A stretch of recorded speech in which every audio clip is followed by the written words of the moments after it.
Good morning प्यारे विद्यार्थियों, स्वागत है अपने सत्यकेतु डिफेंस एकेडमी के लाइव सेशन में। प्यारे विद्यार्थियों, आज हम लोग जो है अपने हमेशा की तरह जो है क्लास स्टार्ट करेंगे और अपने इस क्लासेस में भी जो है वो कुल 15 क्वेश्चन यानी 15 क्वेश्चंस रहेंगे और ये 15 क्वेश्चंस जो है वो आपके एग्जाम से संबंधित बड़े ही इंपॉर्टेंट क्वेश्चंस है। और जो हमने यहाँ से ये 15 क्वेश्चंस जो ले रखे हैं, ये 15 क्वेश्चन जो है शायद किसी न किसी एग्जाम में जो है ये पूछे गए हैं, चाहे रेलवे का एग्जाम हो, चाहे एसएससी का एग्जाम हो, चाहे आर्मी का एग्जाम हो, किसी न किसी एग्जाम से संबंधित ये क्वेश्चंस है, बराबर ना। ओके, इन क्वेश्चनों का लेवल ना तो हाई है और ना ही लो है।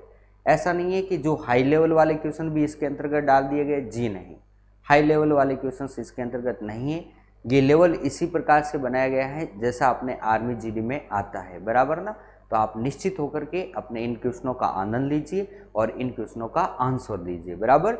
ओके, तो आज की क्लास को हम लोग बिना किसी देरी के साथ में प्रारंभ करते हैं और अपना ये जो पहला क्वेश्चन है स्क्रीन बोर्ड पर आपको दिखाई दे रहा है कि वह खाद्य जो किसी एथलीट को तत्काल ऊर्जा प्रदान करता है, वह खाद्य जो किसी एथलीट को तत्काल ऊर्जा प्रदान करता है वो खाद्य क्या है। ऑप्शन ए है हमारा ग्लूकोज, ऑप्शन बी हमारा मक्खन, ऑप्शन सी हमारा प्रोटीन एंड ऑप्शन डी हमारा है विटामिन।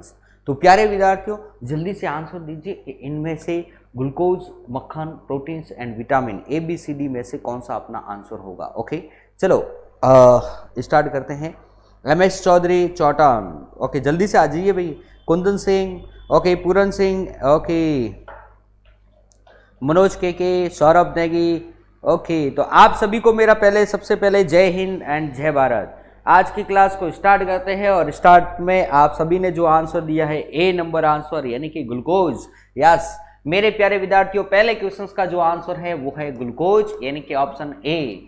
और वह खाद्य जो किसी एथलीट को तत्काल ऊर्जा प्रदान करता है यानी कि ग्लूकोज हम लोगों को जो है वो तत्काल ऊर्जा प्रदान करता है, बराबर ना। ओके, तो ये क्वेश्चन ध्यान में रखना है। कार्बोहाइड्रेट, मेरे प्यारे विद्यार्थियों, कार्बोहाइड्रेट से हम लोगों को ऊर्जा प्रदान की जाती है और ऊर्जा हम लोगों को जो है वो खाद्य पदार्थ, कौन से खाद्य पदार्थ से ऊर्जा मिलती है, तो एक तो हमारे पास में होता है कार्बोहाइड्रेट और एक हमारे पास में वसा। इन दो से हम लोगों को जो है वो एनर्जी प्राप्त होती है। बाकी प्रोटीन, जल, विटामिन, खनिज लवण, रेशे, इन सब से हम लोगों को ऊर्जा नहीं प्रदान होती है, अपनी बॉडी को ऊर्जा प्रदान नहीं होती है। अगर बॉडी को एनर्जी देनी है तो हम लोगों को ये दो चीज लेनी पड़ेगी, बराबर ना।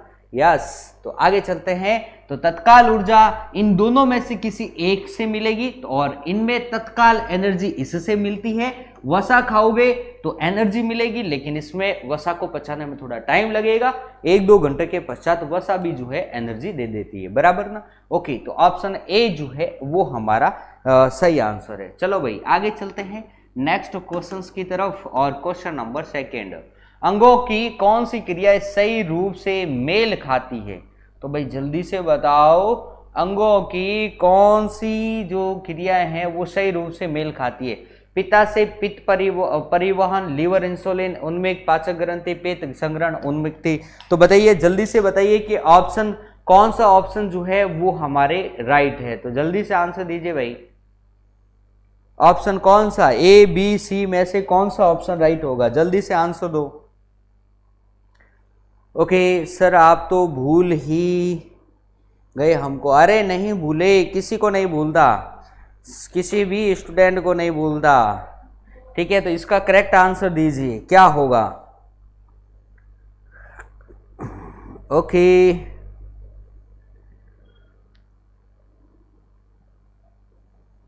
चलो ठीक है मेरे प्यारे विद्यार्थियों, हम लोग जो है वो एक एक करके चलते हैं।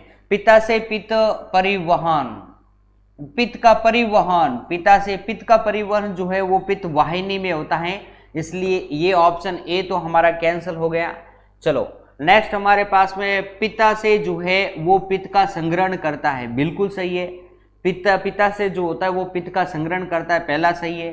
लिवर पित्त की उत्पत्ति करता है, बिल्कुल। पित्त का निर्माण जो होता है वो लीवर में होता है, बिल्कुल सही है। पाचक ग्रंथि जो होती है वो इंसुलिन पित्तवाहिका, बिल्कुल सही है। पाचक ग्रंथि जो होती है वो इंसुलिन का निर्माण करती है। ओके, पित्तवाहिका जो है पित्त परिवहन में सहायक होती है, बिल्कुल सही है। यानी कि ऑप्शन नंबर बी जो है वो बिल्कुल करेक्ट आंसर है। आई बात समझ में ना? ओके, ठीक है प्यारे विद्यार्थियों, तो ये चीज जो है वो ध्यान में रखना है। ओके, तो इसमें सेकंड नंबर में बी नंबर ऑप्शन जो है बिल्कुल करेक्ट है। और फास्ट से सबसे ज्यादा मिलता है ऊर्जा, और फैट से, हाँ बिल्कुल कुंदन सिंह, फैट से सबसे ज्यादा एनर्जी मिलती है 9.1। कार्बोहाइड्रेट से हम लोगों को 4.1 कैलोरी एनर्जी मिलती है। 1 ग्राम कार्बोहाइड्रेट से 4.1 कैलोरी एनर्जी मिलेगी, और 1 ग्राम फैट से जो है हम लोगों को 9.1 कैलोरी एनर्जी मिलेगी। ये चीज जो है वो ध्यान में रखनी है, बराबर। यस, क्वेश्चन नंबर थर्ड, तीसरा अपना इस प्रकार से, मानव मस्तिष्क का भार है लगभग, मानव मस्तिष्क का भार कितना है जल्दी से बताइए। मानव मस्तिष्क का भार है, तो जल्दी से आंसर दीजिए। मानव मस्तिष्क का भार है, बहुत सिंपल है प्यारे विद्यार्थियों। मानव मस्तिष्क का जो भार जो होता है वो बिल्कुल सिंपल है, बिल्कुल। ये तो क्वेश्चन बिल्कुल सिंपल है, सीधी सी बात है कि मानव मस्तिष्क का जो वेट होता है वो लगभग हम लोग जो है इस ऑप्शन में भी ऐसा कुछ दे नहीं रखा है, इसमें डायरेक्ट आंसर आता है अपना 1400 ग्राम होता है, बराबर ना। ओके प्यारे विद्यार्थियों, एक भी ध्यान में रखनी है हम लोगों को, मानव मस्तिष्क का औसत वजन का, ये चीज ध्यान में रखनी है। औसत वजन, औसत वजन जो होता है वो अपने कितना होगा, तो जल्दी से बताइए कितना होगा। तो 1.36 केजी होगा, ये अपना औसत वजन है। ध्यान में रखना, अपने एग्जाम में ये आंकड़ा लिखा हुआ मिलता है, यानी कि हम लोग इससे ये कहते हैं कि 1360 ग्राम होता है। आई बात समझ में? 1360 ग्राम होता है मानव मस्तिष्क का औसत वजन। कौन सा वजन? औसत वजन, बराबर ना। ओके ठीक है प्यारे विद्यार्थियों। यस, आगे चले हम लोग। हाँ जी सर, दिल्ली से नमस्कार राहुल गांधी। हाँ भाई राहुल गांधी जी नमस्कार नमस्कार। ठीक है भाई, आगे चलते हैं। ओके राहुल गांधी जी, देखो अब आपके बीच में राहुल गांधी जी आ गए। देखो देश को संभालते संभालते अब आर्मी के एग्जाम को संभालने लगे हैं। हाँ जी, अच्छी बात है भाई, संभालो, और हो सके तो अपने आर्मी एग्जाम को भी एक बार दो, कैसे दिया जाता है वो भी सीखो राहुल गांधी जी, ठीक है। ओके चलो ठीक है भाई गांधी जी, आगे चलते हैं हम लोग नेक्स्ट क्वेश्चंस की तरफ। तो जल्दी से राहुल जी इस क्वेश्चंस का आंसर भेजिए मेरे पास। ये कि अपना है, एक ही प्रकार का परमाणु निम्न में से किस में मिलता है? खनिज यौगिक, खनिज मिश्रण, तत्व या कोई नहीं? ए बी सी डी, जल्दी से आंसर भेजिए, क्या होगा? अपने क्वेश्चन नंबर 4 का आंसर दो, क्या होगा? हाँ भाई जल्दी से आंसर दो 4 का। ओके कुंदन सिंह का जो है 4 में सी आंसर आ रहा है। हुक्म का 4, हुक्म सिंह का आ रहा है 4 में सी। सौरभ नेगी, ओके MS चौधरी, हुक्म सिंह, बहुत अच्छा। यानी कि एक ही प्रकार का परमाणु जो है वो किस में मिलता है? तो प्यारे विद्यार्थियों तत्वों में ही मिलेगा, यानी कि एलिमेंट में मिलेगा। ओके, एक ही प्रकार के परमाणु, ओके एक से अधिक प्रकार के परमाणु हो और वह निश्चित हो तो हम लोग कहते हैं कि वो कौन होगा? तो वो होगा यौगिक। और प्यारे विद्यार्थियों जब वो एक से अधिक परमाणु हो लेकिन वो अनिश्चित हो तो वो हमारे पास में क्या होता है? मिश्रण होता है, बराबर ना, मिक्सर। यस, आगे चलते हैं नेक्स्ट क्वेश्चंस की तरफ। और अगला हमारा जो क्वेश्चन है क्वेश्चन नंबर 5, वो कुछ इस प्रकार से है। क्वेश्चन नंबर 5 हमारे पास में है कि ठोस कपूर से कपूर वाष्प बनाने की प्रक्रिया को कहते हैं क्या? वाष्पीकरण, हिमीकरण, पिघलना या ऊर्ध्वपातन? तो क्या कहेंगे प्यारे विद्यार्थियों? जल्दी से इस क्वेश्चन का जो है वो आंसर दो, क्या होगा? ठोस कपूर से कपूर वाष्प बनाने की क्रिया को जो है वो क्या कहते हैं? तो जल्दी से आंसर दो भाई, क्या कहेंगे?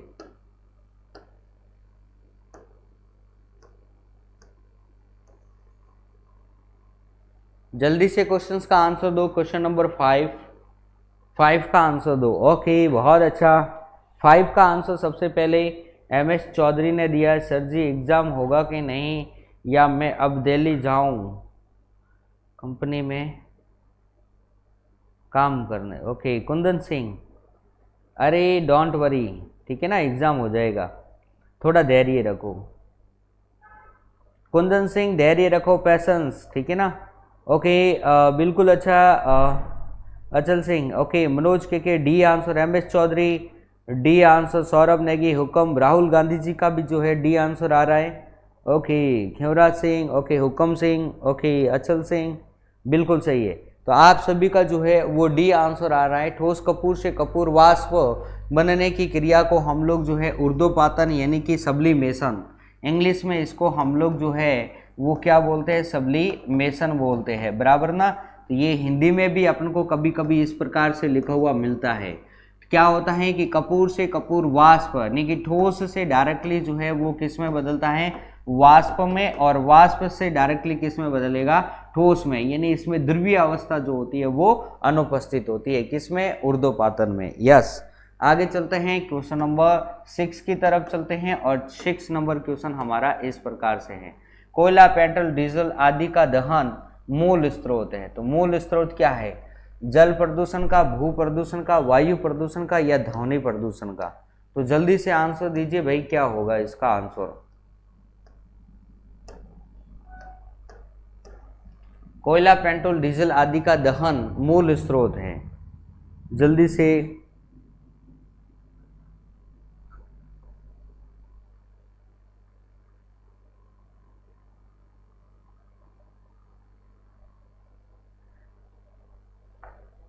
ओके, चलो ठीक है भाई, आगे आंसर दो भाई। क्वेश्चन नंबर 6 का आंसर आ रहा है सी आंसर आ रहा है, और सर MS चौधरी का बी आंसर आ रहा है। बहुत अच्छा। कुंदन सिंह, अरे भाई बस रे। खेवराज सिंह का B, Achal Singh B, MS Chaudhary Chautan B answer दे रहे हैं, ठीक है ना, बी दे रहे हो ना, हाँ जी, बहुत अच्छा। कि कोयला, पेट्रोल, डीजल आदि का दहन का मूल स्रोत है। दहन का मूल स्रोत क्या होगा, ओके। तो मेरे प्यारे विद्यार्थियों, कोयला, पेट्रोल और डीजल आदि का जो मूल स्रोत जो होता है, वो इसका दहन का जो मूल स्रोत जो होता है, एक बात ध्यान में रखना, इसका जो मूल स्रोत का जब हमें पूछे तो उसका हमें आंसर देना है भू प्रदूषण। ये चीज़ ध्यान में रखना, क्योंकि कोयला जो होता है वो अपनी भूमि की निचली परतों से निकलता है। आई बात समझ में ना। पेट्रोल भी जो है वो निचली भूमि की निचली परतों से निकलता है, लेकिन डीजल भी जो है वो भी अपनी निचली परतों से निकलता है। तो इनकी हम लोग जितनी अधिक खुदाई करेंगे तो इसमें पृथ्वी का जो भू प्रदूषण होगा वो सबसे ज़्यादा होगा। आपने देखा जो भूकंप वगैरह जो आते हैं वो इसी के कारण आते हैं, भू प्रदूषण के कारण ही आते हैं। हम लोग अत्यधिक उसका खनन करते जाते हैं तो वो एक प्रकार का क्या है, प्रदूषण ही तो होगा। तो यहाँ से हम लोग इसका आंसर क्या देंगे, बी नंबर, यानी कि भू प्रदूषण होगा। और प्यारे विद्यार्थियों, इसने ये कहा है ध्यान में रख लेना मूल स्रोत। और अगर ये ओनली फॉर ऐसे दे रखा होता कि कोयला, पेट्रोल और डीजल आदि का दहन जो है वो कौन सा प्रदूषण है, तो हम लोग कहते हैं वायु प्रदूषण है वो। आई बात समझ। तो वो प्रदूषण कौन सा है, वायु प्रदूषण है, बराबर ना। लेकिन दहन का मूल स्रोत क्या है, दहन का मूल स्रोत जो है, दहन का मतलब है खुदाई करना। आई बात समझ में ना। तो वहां से हमारा आंसर क्या आ जाता है, ये बी नंबर आ जाता है, यानी ऑप्शन नंबर बी हमारा यहां पर करेक्ट आंसर होगा, बराबर। यस, आगे चलते हैं क्वेश्चन नंबर 7 की तरफ। हाइड्रोजन के परमाणु में होते हैं, हाइड्रोजन के परमाणु में क्या होता है, एक इलेक्ट्रॉन, एक प्रोटॉन तथा एक न्यूट्रॉन, केवल एक प्रोटॉन तथा एक इलेक्ट्रॉन। तो जल्दी से आंसर दीजिए, हाइड्रोजन के परमाणु में क्या होता है, जल्दी से आंसर दीजिए। बहुत अच्छा क्वेश्चन है भाई, जल्दी से आंसर दो, क्या होता है। ओके, जल्दी से आंसर दो भाई, क्वेश्चन नंबर 7 का आंसर दो प्यारे विद्यार्थियों, जल्दी से। पूरन सिंह भाटी सी, अचल सिंह, ओके। मनोज के ए 7th में सी आंसर आ रहा है। एक प्रोटॉन और एक इलेक्ट्रॉन। जी हाँ, बहुत अच्छा, शाबाश। इस क्वेश्चन में तो कोई ज़्यादा क्वेश्चन हमें सोचने वाली नहीं है, क्योंकि आपको पता ही है कि हाइड्रोजन में जो है ये वन ही हमारे पास में क्या होता है, प्रोटॉन, और एक ही हमारे पास में इलेक्ट्रॉन, और एक ही हमारे पास में जो है वो प्रोटॉन होता है। लेकिन इसके अंतर्गत जो न्यूट्रॉनों की संख्या क्या होती है, 0 होती है, सीधी सी बात है। अपनी आवर्त सारणी का एकमात्र ऐसा तत्व जिसके अंतर्गत न्यूट्रॉनों की संख्या जो होती है वो क्या होती है, 0 होती है, बराबर ना।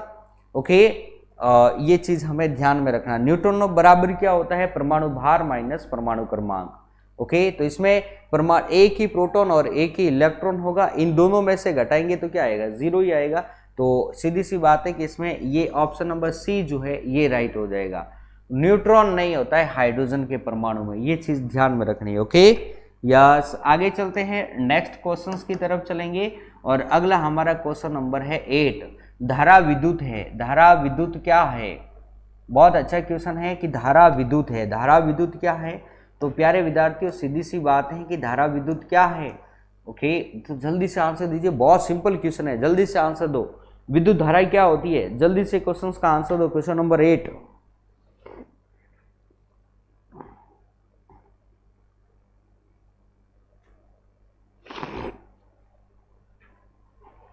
ओके, प्यारे विद्यार्थियों, बहुत अच्छा, शाबाश। विद्युत धारा क्या है, तो सीधी सी बात है प्यारे विद्यार्थियों, आवेश के प्रवाह की दर को हम लोग जो है विद्युत धारा कहते हैं, यानी आवेश के बहने की दर को हम लोग जो है वो क्या कहेंगे, विद्युत धारा बोलेंगे। ओके, विद्युत धारा को आई से प्रदर्शित करते हैं, आई बराबर क्यू अपॉन टी। ओके, यानी प्रति सेकंड आवेश के प्रवाह की दर को हम लोग विद्युत धारा कहते हैं, बराबर ना। यानी ऑप्शन नंबर ए हमारा करेक्ट आंसर होगा। बहुत अच्छा, आगे चलते हैं, क्वेश्चन नंबर 9 है, दाब का मात्रक क्या होता है। तो बहुत सिंपल क्वेश्चन है, दाब का मात्रक जो है वो क्या है, न्यूटन, कूलाम, या बहुत सिंपल क्वेश्चन है, कई बार करवाए हैं। न्यूटन हमारा जो होता है ये हम लोग कहते हैं कि अपने बल का मात्रक जो है वो न्यूटन है। कूलाम जो होता है वो अपने आवेश का मात्रक होता है, और सीधी सी बात है कि, और पास्कल जो होता है वो हमारे दाब का मात्रक होता है। आई बात समझ में ना, ये चीज ध्यान में रखना। ओके, तो ये चीज जो है हमें चीज जो है ध्यान में रखनी है। बहुत अच्छा, शाबाश। 9th में क्या आंसर आ रहा है, सी, यानी कि ये सी रहा। ओके, यस, आगे चले हम लोग, नेक्स्ट क्वेश्चंस की तरफ चलते हैं। अगला हमारा क्वेश्चंस जो है वो कुछ इस प्रकार से है। क्वेश्चन नंबर 10 है, सीसा पेंसिल के निर्माण में किस सामग्री का प्रयोग किया जाता है। बहुत सिंपल है प्यारे विद्यार्थियों, सीसा पेंसिल जो होती है उसके निर्माण में हम लोग जो है वो कार्बन के अपरूप का प्रयोग करते हैं, कार्बन के अपरूप।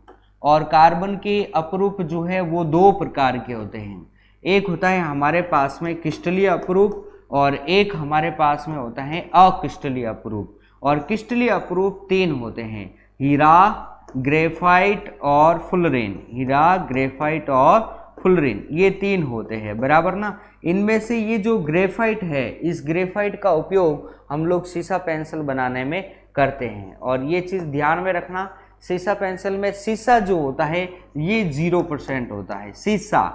सीसा इसके अंतर्गत पीबी जो होती है वो कितना होता है, 0%, बराबर ना। ओके, तो सीसा पेंसिल के निर्माण में किस सामग्री का प्रयोग होगा, यानी कि सीसा पेंसिल के निर्माण में ग्रेफाइट का उपयोग होता है, यानी कि ऑप्शन नंबर ए, बराबर ना। और सीसा कितना होता है, 0% होता है, बराबर ना। यस, चलो ठीक है, आगे चले हम लोग, नेक्स्ट क्वेश्चंस की तरफ चलते हैं। अगला क्वेश्चन नंबर 11 नंबर हमारा इस प्रकार से, किसके साथ कास्टिक सोडे को उबालकर साबुन तैयार किया जाता है। बहुत अच्छा क्वेश्चन है, किसके साथ, और जल्दी से मुझे क्वेश्चंस का आंसर दीजिए कि किसके साथ जो है वो कास्टिक सोडे को उबाल करके जो है वो साबुन तैयार किया जाता है। ऑप्शन, जल्दी से क्वेश्चंस का आंसर दो भाई, क्वेश्चन नंबर 11 का आंसर भेजो, जल्दी से आंसर दो।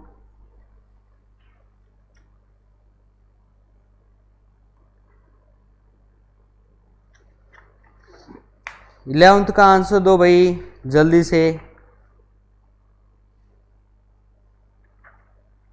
कास्टिक सोडे को उबाल कर साबुन तैयार किया जाता है। 11th में जो है वो आपके आंसर आ रहा है सी यानी कि ग्लिसरीन के साथ। क्या बात है, किसके साथ जो है वो किसके साथ कास्टिक सोडे को उबालकर साबुन तैयार किया जाता है। तो जल्दी से बताइए प्यारे विद्यार्थियों किसके साथ। तो बहुत अच्छा, 11वें में सी आंसर आ रहा है। MS चौधरी, चौटन, सौरभ नेगी, ये ओके। अचल सिंह का भी जो है वो सी आंसर आ रहा है। तो प्यारे विद्यार्थियों यहाँ से ये जो सी आंसर आ रहा है ये सही सी आंसर नहीं होगा, हमारा फैट होगा वसा। एक बात ध्यान में रखना, अगर हमें यह कहे कि पारदर्शी अगर साबुन बनाना कहे, पारदर्शी साबुन, तो उस स्थिति में हम लोग जो है वो ग्लिसरीन बनाएंगे, वरना हम लोग वसा का उपयोग करेंगे। ये चीज़ जैसे कि अपने एक आता है पियर्स, जो साबुन होता है उसमें ग्लिसरीन का उपयोग किया जाता है, बराबर ना। यस, यानी कि ऑप्शन नंबर डी जो है वो हमारा करेक्ट आंसर होगा। ओके, आगे चलते हैं हमारे नेक्स्ट क्वेश्चंस की तरफ। क्वेश्चन नंबर है 12 है रिचार्जेबल सेल में सेल के भीतर किस प्रकार की ऊर्जा भंडारित होती है। रिचार्जेबल यानी कि सेल्स में, यानी कि आपके मोबाइल की बैटरी क्या है, रिचार्जेबल है। तो बताइए उसमें कौन सी में सेल्स के भीतर किस प्रकार की ऊर्जा जो है वो भंडारित होती है। जल्दी से आंसर दो, कौन सी ऊर्जा जो है, विद्युत ऊर्जा, स्थितिज ऊर्जा, रासायनिक ऊर्जा या गतिज ऊर्जा। 12th में रिचार्जेबल सेल में कौन सी ऊर्जा होगी। बहुत सिंपल क्वेश्चन है, इस क्वेश्चन का भी हम लोगों ने जो है बहुत बार जिक्र किया है। मेरा सही है सर जी, और आप मेरा नाम भी नहीं लिए। अरे कुंदन सिंह, ओके MS भाई, कुंदन सिंह कहाँ दिया है, आंसर ही नहीं दिया है, अब दे दो बस, अब ले लिया है। ठाकुर गोविंद सिंह, ओके, कुंदन सिंह ने 12th में जो है वो सी आंसर दिया है, बराबर ना। सौरभ नेगी, बहुत अच्छा, ओके शाबाश। MS चौधरी, पूरन सिंह, मनोज, कुंदन सिंह, ओके बहुत अच्छा, सी आंसर आ रहा है ना, यानी कि रासायनिक ऊर्जा। वेरी गुड, शाबाश। तो सीधी सी बात है, रिचार्जेबल में हमेशा ही जो है वो कौन सी एनर्जी होती है, तो यही एनर्जी होती है, इसलिए ऑप्शन नंबर सी जो है वो हमारी राइट आंसर हो जाएगा, रासायनिक ऊर्जा ही होगी, सीधी सी बात है, बराबर ना। यस, क्वेश्चन नंबर 13, पीड़कनाशी के रूप में DDT के प्रयोग की हानि है, सॉरी, ठीक है ना। पीड़कनाशी के रूप में DDT के प्रयोग की हानि है, कुछ समय के बाद अप्रभावित हो जाती हैं, प्रकृति में सरलता से निम्नीकरण नहीं होता, दूसरों से कम प्रभावी है, या इसकी अधिकतर लागत है। प्यारे विद्यार्थियों ये बहुत अच्छा क्वेश्चन है, ध्यान में रखना, इसको समझ लेना और कर लेना, बराबर ना। ओके, पीड़कनाशी के रूप में DDT जो कि एक उर्वरक है, रासायनिक उर्वरक के प्रयोग की हानि क्या है।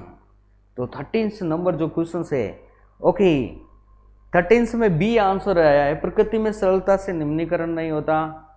ओके रितेश, ओके अचल सिंह ने 12th में सी आंसर। अरे भाई 12th नहीं, अभी 13 का आंसर दो। बहुत अच्छा, शाबाश।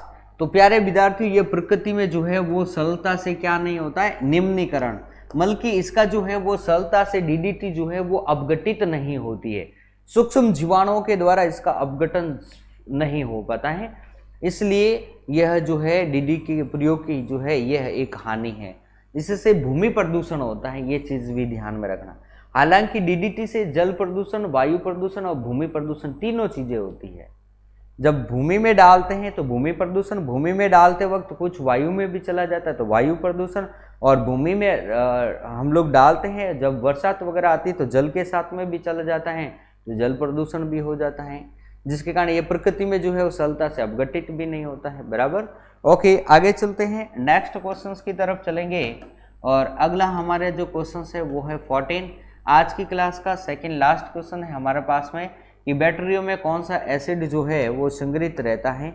इस क्वेश्चन का आंसर मेरे प्यारे विद्यार्थियों सभी स्टूडेंट देंगे, बहुत सिंपल क्वेश्चन है और फटाफट भेजो, एक साथ धड़ाधड़ आने चाहिए, धूम धड़ाके से आंसर दो फटाफट।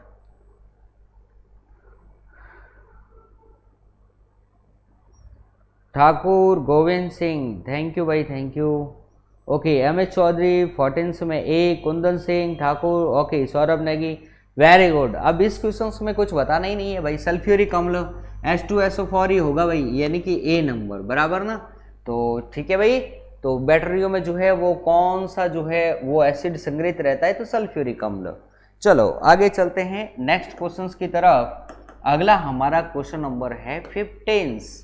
गैस के गुब्बारों में हाइड्रोजन गैस की जगह हीलियम गैस का प्रयोग किया जाता है, क्योंकि यह किस लिए? तो प्यारे विद्यार्थियों, ये अपना लास्ट एंड फाइनल क्वेश्चंस हैं, और ये क्वेश्चंस जो है मैं उन विद्यार्थियों को यह दूंगा जो अपनी ऑफलाइन क्लासेस में जो कि पढ़ेंगे, बराबर ना। ऑफलाइन क्लासेस में जो स्टूडेंट पढ़ेंगे उन विद्यार्थियों के लिए एक क्वेश्चन है, अनसॉल्व क्वेश्चन है। इसको मुझे जो है जो ऑफलाइन क्लास में पढ़ेगा और तो वो अपना आंसर जो है अपने कमेंट बॉक्स में देगा, और मैं उनको वहां पर जो है अपने क्वेश्चंस का आंसर भी दूंगा। ओके, तो प्यारे विद्यार्थियों, आज की क्लास हमारे यहीं कंप्लीट होते हैं। कल फिर हम लोग मिलेंगे ऐसे ही कुछ इंपॉर्टेंट क्वेश्चनों के साथ में। तब तक के लिए आप सभी को मेरा जय हिंद, जय भारत।